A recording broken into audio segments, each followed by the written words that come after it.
My dear friends, Shraddha education में आपका बहुत बहुत स्वागत है। आज की वीडियो में विज्ञान के कुछ महत्वपूर्ण प्रश्नों का अध्ययन करते हैं। आइए वीडियो की शुरुआत करते हैं। निम्नलिखित में से किसे वर्गीकी का पितामह कहा जाता है? लिनियस। द्विनाम पद्धति के प्रतिपादक हैं लिनियस। वर्गीकरण का प्राकृतिक सिस्टम किस वनस्पति विज्ञानी ने प्रस्तुत किया था? स्वीडिश। पुष्पी पादपों को रखा जाता है फेनरोगेम्स में। अपुष्पी पादपों को रखा जाता है क्रिप्टोगेम्स में।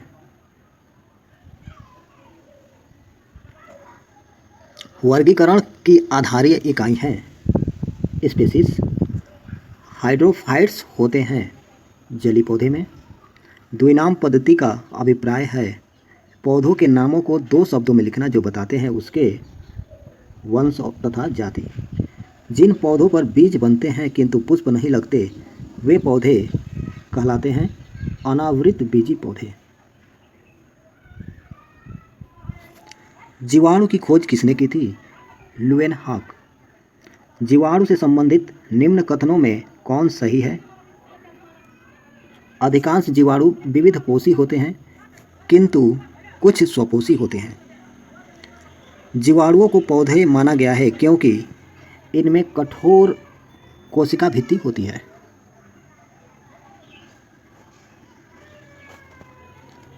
जीवाणुविक कोशिकाओं में नहीं होता है सूत्रकणिका।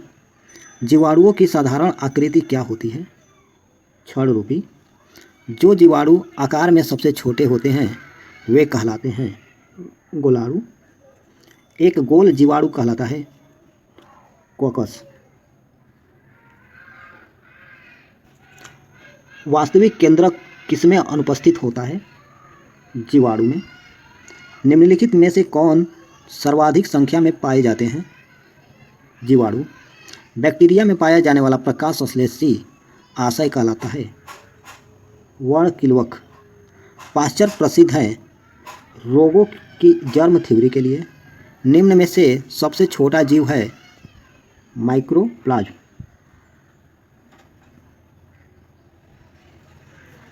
मानव की आंत में पाया जाने वाला जीवाणु है एशेरिचिया कोलाई। टीबी उत्पन्न करने वाला जीवाणु है माइक्रोबैक्टीरियम। भोजन की विषाक्तता उत्पन्न होती है क्लोस्ट्रीडियम बोटुलिनम द्वारा। एंटीबायोटिक्स अधिकांशतया प्राप्त होता है जीवाणुओं में। यदि एक जीवाणु कोशिका प्रति 20 मिनटों में विभाजित होती है तो 2 घंटे में कितने जीवाणु बनेंगे? 64। नाइट्रोजन यौगिकीकरण में निम्नांकित में से कौन सी फसल सहायक होती है? फली। नाइट्रोजन स्थिरीकरण में लेग हीमोग्लोबिन का क्या कार्य है? ऑक्सीजन का अवशोषण। निम्नलिखित में से कौन सा रोग बैक्टीरिया से होता है? तपेदिक।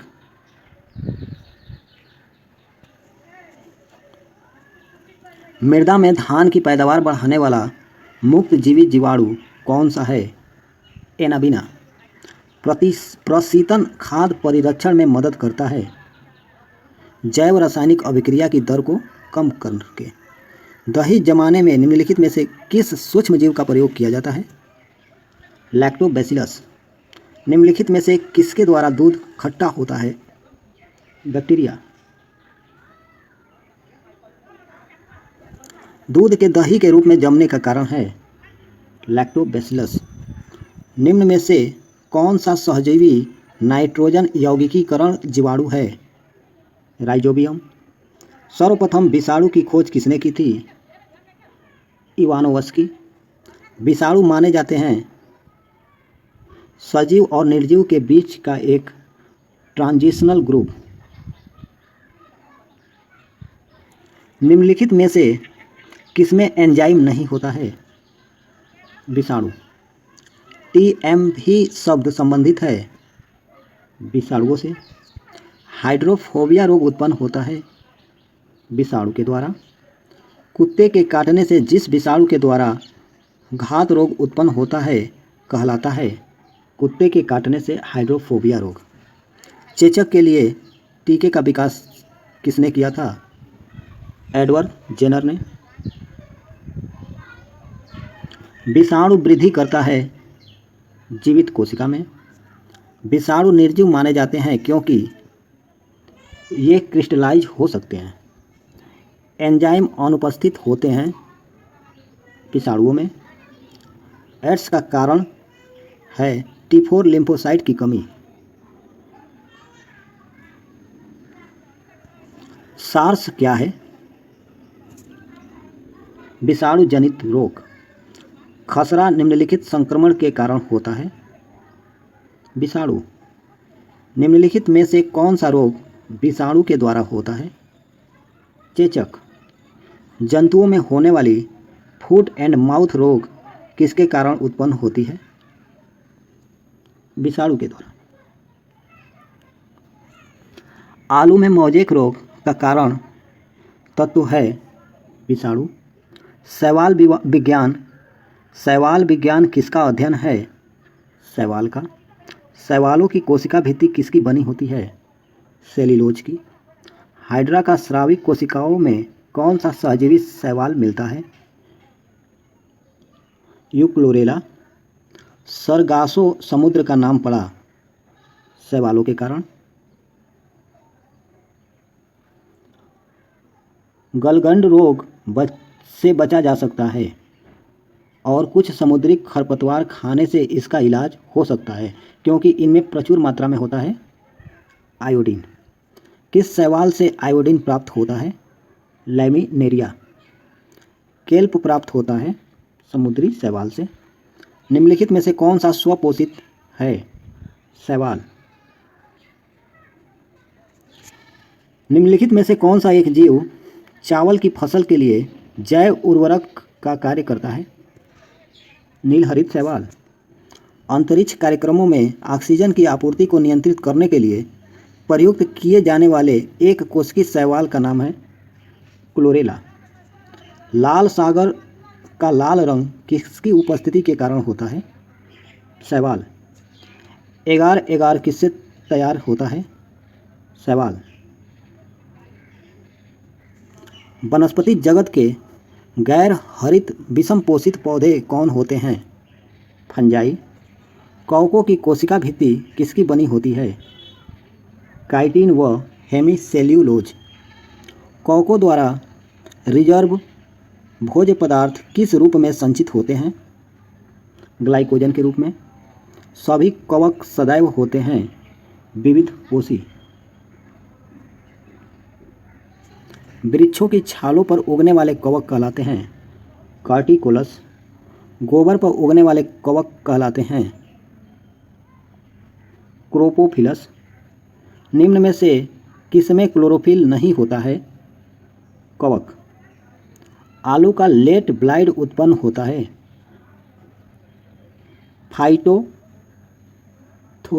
फाइटोप्थोरा इन्फेस्टेंस द्वारा।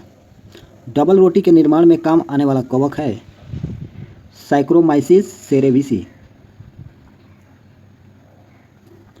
ईस्ट में कायिक जनन होता है मुकुलन द्वारा।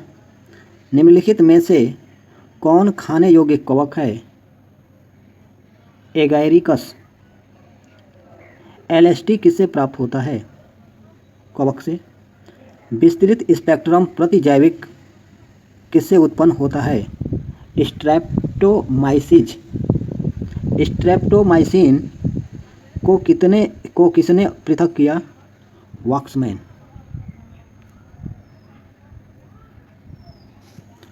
मशरूम क्या है? कवक। प्रथम वियुक्त प्रतिजैविकी कौन सा है? पेनिसिलिन। एथलीट फुट नामक बीमारी किससे उत्पन्न होता है? कवक। निम्नलिखित में से कौन सा एक कवक एवं उच्च पादप की जड़ों के बीच उपयोगी कार्यात्मक संबंध को दर्शाता है? माइकोराइजा। एफ्लाबिस किससे बनता है? कवक से।